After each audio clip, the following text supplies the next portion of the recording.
হাত পা ও মুখ বাঁধা, পুরুষাঙ্গ কাটা, চকবাজারের সেই চাঞ্চল্যকর প্লাস্টিক ব্যবসায়ী নজরুল ইসলাম হত্যার রহস্য উদ্ঘাটন হয়েছে। রাজধানীর চকবাজারের পোস্তা এলাকায় নজরুল হত্যার ঘটনায় সাবিনা আক্তার নামে একজনকে গ্রেপ্তার করেছে চকবাজার মডেল থানা পুলিশ। সেই সংবাদ পেয়ে পুলিশ ঘটনাস্থলে হাজির হয়।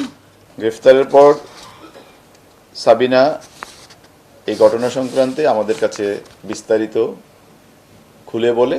থানা সূত্রে জানা যায়, বুধবার রাতে রাজধানীর চকবাজারের পোস্তা এলাকায় একটি ফ্ল্যাট থেকে হাত পা ও মুখ বাঁধা এবং পুরুষাঙ্গ কাটা অবস্থায় নজরুলের মরদেহ উদ্ধার করা হয়। এই ঘটনায় মামলা হলে মামলাটির তদন্তকালে আশপাশের এলাকার সিসিটিভি ফুটেজ ও সংগ্রহিত গোয়েন্দা তথ্য বিশ্লেষণ এবং প্রযুক্তি সহায়তায় হত্যাকাণ্ডের সঙ্গে জড়িত হিসেবে সাবিনাকে শনাক্ত করা হয়।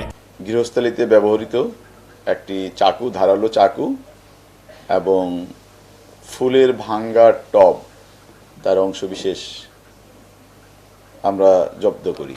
সাবিনা প্রাথমিক জিজ্ঞাসাবাদে হত্যার কথা স্বীকার করেছেন বলে জানিয়েছে পুলিশ। হত্যার ঘটনা বর্ণনায় জানা গেছে, মামলার ঘটনার প্রায় 1 মাস পূর্বে একজন ব্যক্তির মাধ্যমে চাকরির জন্য নজরুলের সঙ্গে তার পরিচয় হয়। পরিচয়ের এক পর্যায়ে তারা অনৈতিক সম্পর্কে জড়িয়ে পড়েন। স্ত্রী সন্তান বাসায় না থাকায় নজরুল বাসায় ডাকেন সাবিনাকে। পরে সাবিনা নজরুলের বাসায় রাতে অবস্থান করেন। এ সময় চাকরি ও বিয়ে নিয়ে তাদের মধ্যে বাকবিতণ্ডার সৃষ্টি হয়। এক পর্যায়ে সাবিনা ক্ষিপ্ত হয়ে নজরুলকে শিল দিয়ে মাথা ও মুখে গুরুতর আঘাত করেন। পরে মুখে বালিশ চাপা দেন। এরপর নজরুল ইসলামের হাত পা ও মুখ বেঁধে ধারালো চাকু দিয়ে পুরুষাঙ্গ কেটে আলাদা করে নির্মমভাবে হত্যা করা হয় তাকে।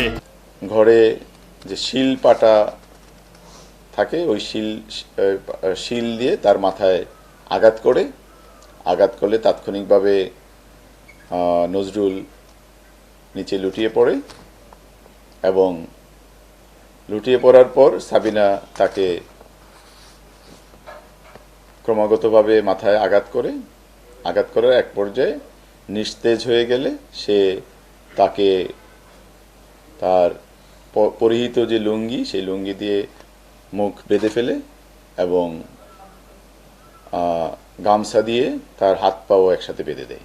সাবিনার দেওয়া তথ্য মতে পুলিশ ঘটনাস্থল থেকে হত্যায় ব্যবহৃত শিল এবং ঘটনার দিন তার পরিহিত বোরকা উদ্ধার করেছে। সাবিনার নামে চকবাজার মডেল থানায় আইনগত ব্যবস্থা গ্রহণ প্রক্রিয়াধীন রয়েছে বলে জানিয়েছে পুলিশ।